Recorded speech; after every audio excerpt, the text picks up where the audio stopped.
Sir வணக்கம் sir. வணக்கம் sir, ஓ பன்னீர்செல்வம் அவர்கள் மீண்டும் அதிமுகவுல இணைவதற்கு டிடிவி முயற்சி எடுக்க வேணும், எடப்பாடி பழனிசாமி பேசணும் அப்படின்ற மாதிரி ஒரு பிரஸ் மீட் கொடுத்தாரு. ஆனா எடப்பாடி பழனிசாமி வாய்ப்பே இல்ல, ஓபிஎஸ் மறுபடியும் உள்ளே வர முடியாது அப்படின்றாரு. எப்படி பாக்குறீங்க?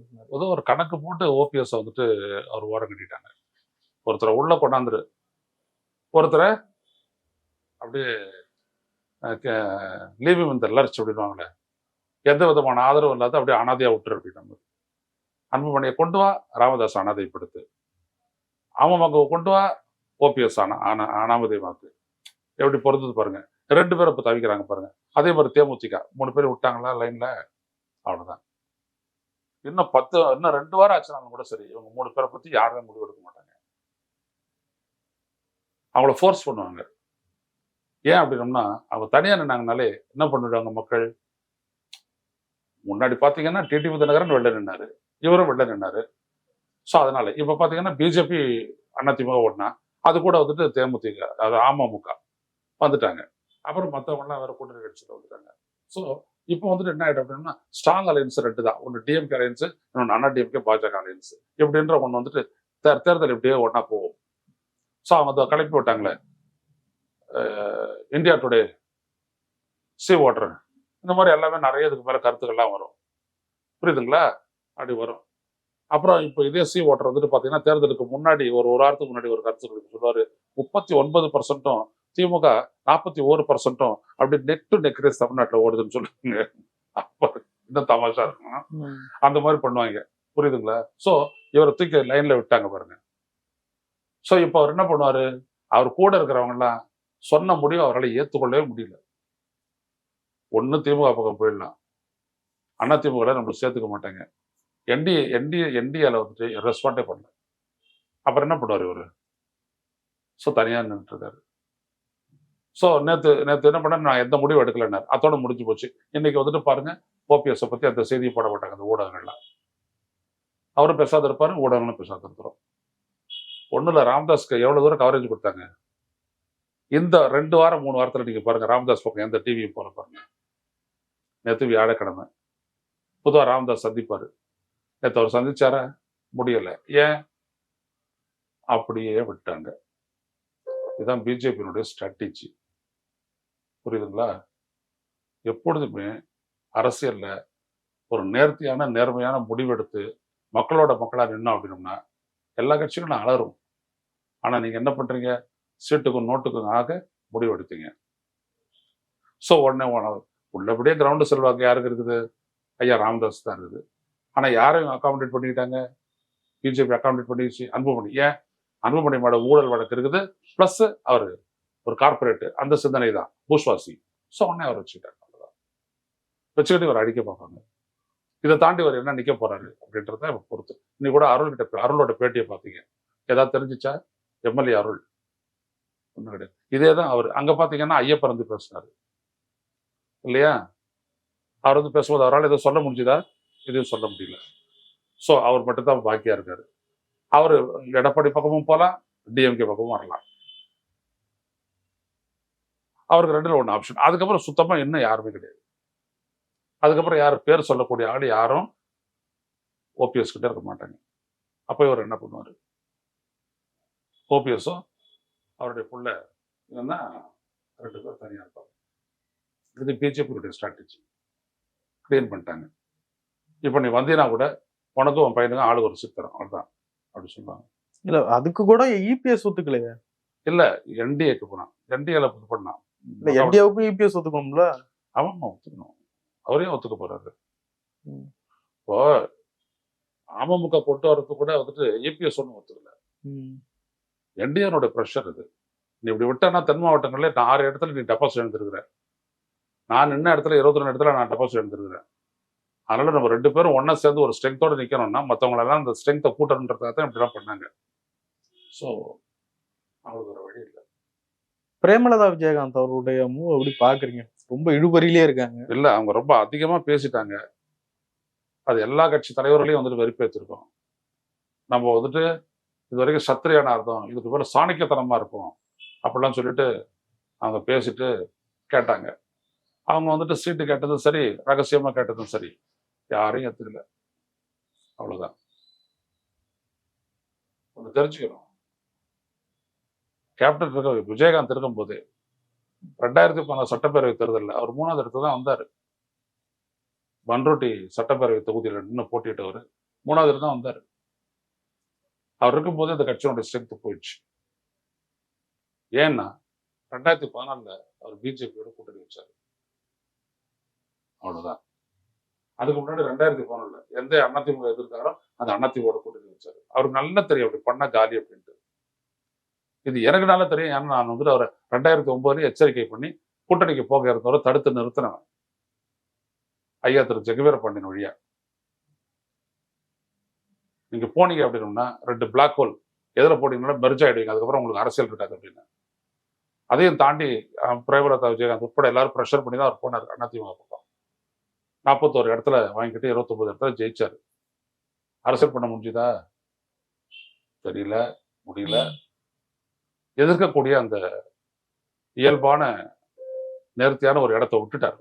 முடிஞ்சு போச்சு. அவ்வளவுதான். அதுக்கப்புறம் அண்ணா பாஜக பயன்படுத்தி அவர் தூக்கி எறிஞ்சாங்க. அதுக்கப்புறம் மக்கள் நல கூட்டணி 2016 போட்டாங்க.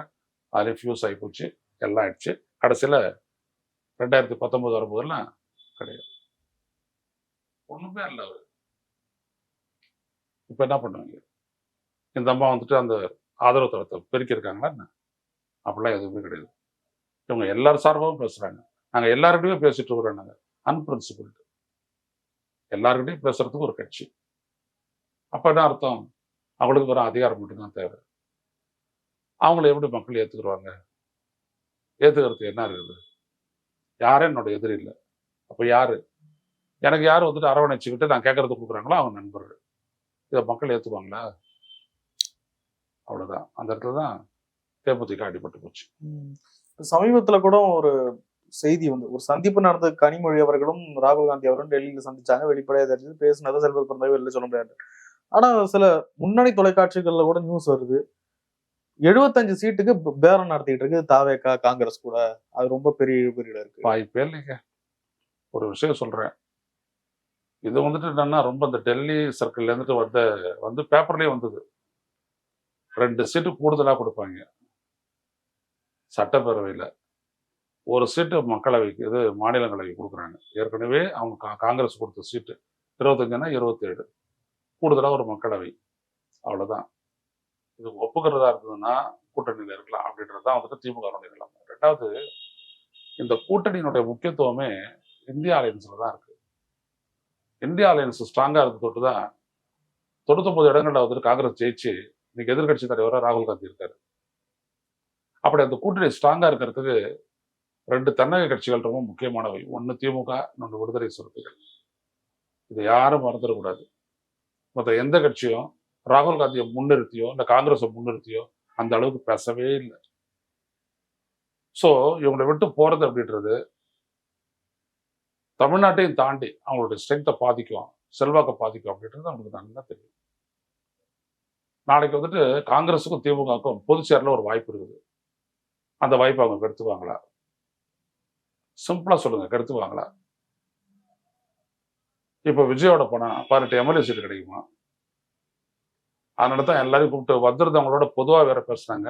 தனித்தனியா வேற கூப்பிட்டு பேசாத போங்க, உங்களுக்கு தெரியும் எங்களுக்கு தெரியும் என்ன பண்ணணும்ட்டு டெபாசிட் வாங்குறதுக்கே திணறக்கூடிய கட்சிகளோட நம்ம சேர போறது இல்லை அப்படின்னு சொல்லி அனுப்பிட்டாங்க. அதனால தான் இங்க திரும்பி வந்தவங்களே யாருமே பேசல. அதுக்கப்புறம் இவர் இங்க மதுரை அங்க இருக்கிற தளபதி அவர் பேசி அதுக்கு வந்துட்டு இந்த மாணிக்கம் தாக்கூர் பதில் சொல்லி அது வேற லோக்கல் லடாய் அது ஆச்சு. அவ்வளவுதான். மற்றபடி வேற எதுவுமே பண்ண முடியாது. அந்த கூட்டணியை பொறுத்த வரைக்கும் ஸ்ட்ரென்த் பிட்வீன் அந்த ரிலேஷன்ஷிப்பை பொறுத்து ராகுல் காந்தி ஸ்டாலின் அதை பொறுத்துதான் அந்த கூட்டணி. அது இல்லைன்னா வராது. இல்ல ஆனா காங்கிரஸ் கட்சியிலயும் ஒரு பிரிவினர் வேணான்ற முடிவுல ரொம்ப தீவிரமா இருக்கிறாங்க. நானும் காங்கிரஸ் சிலரோட பேசிட்டு சொல்லுங்க எத்தனை பேரு? யாரு? மாணிக்கம் தாக்கூர், அதாவது மறைமுகமா பேசுறாங்க. திருச்சி வேலுசாமி, ஜோதிமணி அவர்கள்ட்ட கூட அடித்திருப்பு இருக்கு மாதிரி தெரியுது.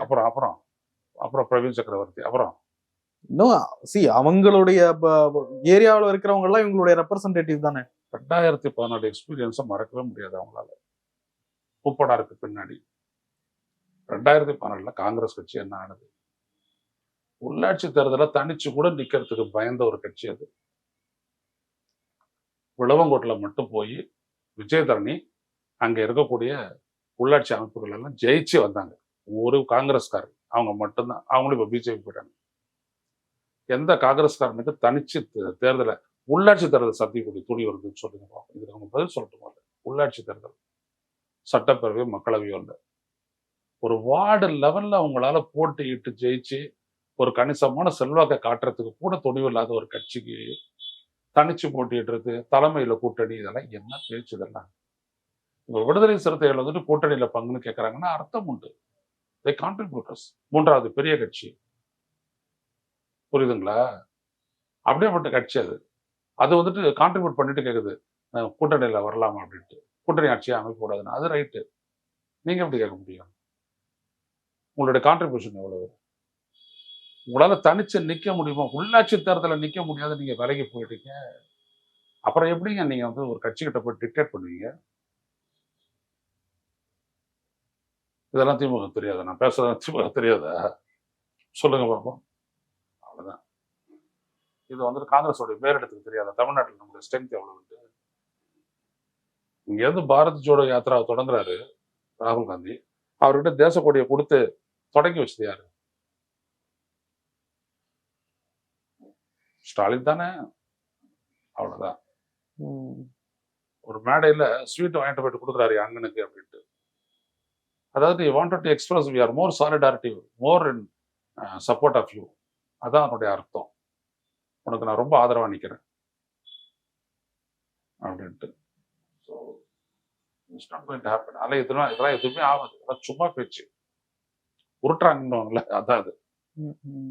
திமுக கூட்டணியில ஏற்கனவே போதுமான எண்ணிக்கையில கட்சிகள் இருக்கு. இன்னமும் பிரேமலதா கிட்டையும் பேச்சுவார்த்தை மறைமுகமா நடத்தப்படுறாங்க அப்படின்லாம் அவங்களுக்கே நம்பிக்கை இல்லையோ கம்ஃபர்டபுளா வின் பண்ணுவாங்க. இல்ல அப்படி இல்ல. அது அது எப்படி அப்படின்னா எப்பொழுதுமே வந்துட்டு வெற்றியை வந்துட்டு உறுதிப்படுத்திக்கிறவாங்க.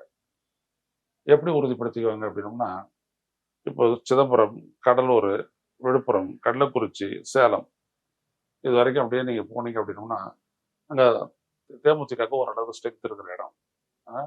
அங்க எல்லாம் பாத்தீங்கன்னா அதிமுக கூட்டணியில மக்களவை தேர்தல் இருந்தாங்க. ரொம்ப கம்மியான மார்ஜின்ல தான் வந்துட்டு அதிமுக தோத்துச்சு. ஸோ அவங்களுக்கு ஒரு 5 சீட்டு கொடுத்துட்டு இந்த இடங்கள்ல ஒரு 10 சீட்டை ஜெயிக்க நினைப்போம். அதிமுக இருந்தாலும் பிஜேபி இருந்தாலும், அதிமுக இருந்தாலும் திமுக இருந்தாலும். ஆனா அவங்க 40 சீட்டு கேட்டாங்கன்னு என்ன பண்ணுவீங்க? அதுல தான் மற்றபடி ஒரு மக்களவைக்கு, ஒரு மாநிலங்களவை அவ்வளவு கேட்டாங்கன்னா என்ன பண்ணுவீங்க? பொட்டியை விட்டுருங்க, மற்றதெல்லாம் சொல்லுங்க. கொடுப்பாங்களா? இல்ல 5 சீட்டுக்கு தான் அவங்க ஏத்துக்கிறாங்களா? அவ்வளவுதான், முடிஞ்சு போச்சு. திமுக ரொம்ப இழுபறி இல்லாம ரொம்ப கம்ஃபர்டபுளா வின் பண்றதுக்கான பாசிபிலிட்டிஸ் தான் இருக்கா சார்? இன்னைக்கு அப்படிப்பட்ட ஒரு நிலைமை இருக்குது. ஆனா நீங்க எதிரில் பாருங்க, தேர்தல் ஆணையமும் பாஜகவும் கூட்டணி, அதான் பெரிய விஷயம். இன்னைக்கு கூட பாருங்க, எல்லாருக்கிட்டையும் ஃபார்ம் வாங்கி வச்சுக்கிட்டு 2,42,000 பேர்கிட்ட நாமக்கல் மாவட்டத்துல மட்டும் உங்களதெல்லாம் வந்துட்டு நிறைய திருத்தங்கள் பண்ண வேண்டியது இருக்குது, நிறைய முரண்கள்லாம் இருக்குது அப்படி சொல்லிட்டு விளக்கம் கேட்கிறான். இல்லாட்டியும் உனக்கு வாக்குரிமை கிடையாது. ஒரே ஒரு மக்களவை தொகுதியில, நாமக்கல் மக்களவை தொகுதிக்கு உட்பட்ட ஒரு இடத்துல மட்டும் மாவட்டத்துல எப்படி குறி வைக்கிறான் பாக்குறீங்களா? அந்த இடத்துல காரணம் என்ன? அதிமுக ஸ்லெண்டர் மார்ஜின்ல தான் தோத்துருக்குது. புரியுது? நாங்க இருக்கிற பள்ளிப்பாளையம், அங்க இருக்கக்கூடிய இது சேந்தமங்கலம், ராசிபுரம், திருச்செங்கோடு இப்படியான தொகுதிகளில் ஸ்லெண்டர் மார்ஜின்ல தான் ஜெயிச்சிருக்கிறாங்க. அந்த இடத்துல இந்த வேலையை செய்யறான் தேர்தல் ஆணையம். இப்போ எப்படி புரியுதுங்களா யாருக்காவது?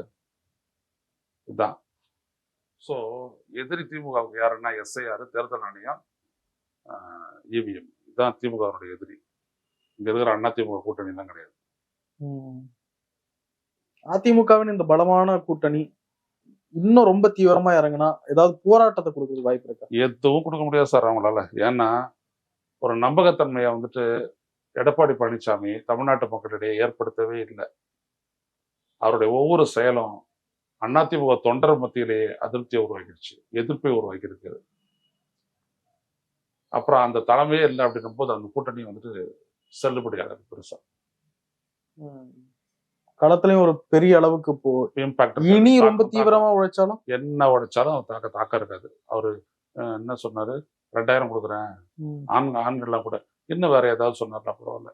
நீங்க ரிட்டையர் ஆனீங்கன்னா, ரிட்டையர் ஆகிற எல்லாருக்குமே யாரா இருந்தாலும் சரி, நீங்க ரிட்டையர் ஆனீங்க அப்படின்னாலே உங்களுக்கு 20 லட்சம் அப்படி சொன்னா கூட அவர் ஓட்டு விடாது. ஏன்னா நல்லா தெரியும் எந்த திட்டத்தை அவர் எதிர்த்து அதுக்கெல்லாம் பாசிபிலிட்டி இல்லை, பட்ஜெட்ல பாசிபிலிட்டி இல்லை, கடன் வாங்கணும் அப்படி சொல்றாரோ, இதே காரணத்தை சொல்லி அவர் தட்டி கழிச்சுறாருன்றதுலாம் அவங்களுக்கு தெரியும், மக்களுக்கு தெரியும். அதனால அவருக்கு போட மாட்டாங்க. நிறைய விஷயங்களை பயிர் ரொம்ப நன்றி.